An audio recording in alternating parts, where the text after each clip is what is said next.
Hello friends, എല്ലാ കൂട്ടുകാർക്കും നാളത്തെ പ്രൊമോ റിവ്യൂയിലേക്ക് സ്വാഗതം. അങ്ങനെ കാദംബരിനെ പ്രസവത്തിന് വേണ്ടിയിട്ട് ഹോസ്പിറ്റലിൽ അഡ്മിറ്റ് ചെയ്യാട്ടോ.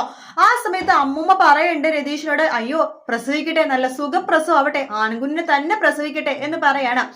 ശേഷം അതിന് വിക്രത്തിനെ കാണാൻ വേണ്ടി സരയു വരുന്നുണ്ട്. എടാ എന്താണ് സംഭവിച്ചിരിക്കുമ്പോ അവൻ എന്നെ ഇടിച്ചു പിഴിഞ്ഞു സരയു, പക്ഷെ നോക്കിക്കോ അവന്റെ ബലിച്ചോറ് അവന്റെ ഭാര്യനെ കൊണ്ട് ഞാൻ തീറ്റിക്കും എന്ന് പറയാണ്. അത് കേൾക്കുമ്പോഴേക്കും സരയു, ഓ ഇവനെ കൊണ്ടൊന്നും നടക്കില്ല എന്ന രീതിയിൽ വിക്രത്തിനെ നോക്കുവാട്ടോ.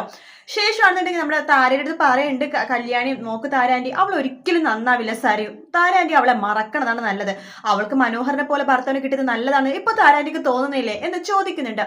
ശേഷം പ്രകാശിനോട് അമ്മ പറയുന്നുണ്ട്, പ്രകാശ നമ്മുടെ ചിന്താഗതിയൊക്കെ ഒന്ന് മാറ്റേണ്ട സമയം, പുതിയ ചിന്താഗതിയിൽ ആൺപെൺ വേർതിരിവൊന്നും ഇല്ലടാ എന്നൊക്കെ പറയാണ്. പ്രകാശ് അത് ചെറുതായിട്ടൊന്ന് മനസ്സിലാക്കുന്നുണ്ട്. അവർ രണ്ടുപേരും കൂടി ഹോസ്പിറ്റലിൽ ഡിസ്ചാർജ് ആയി പോകുമ്പോഴേക്കുമുള്ള നമ്മുടെ കാദംബരി പ്രസവിച്ചൊരു ഭാഗമായിട്ട് പ്രൊമോയിൽ കാണിക്കുന്നത്.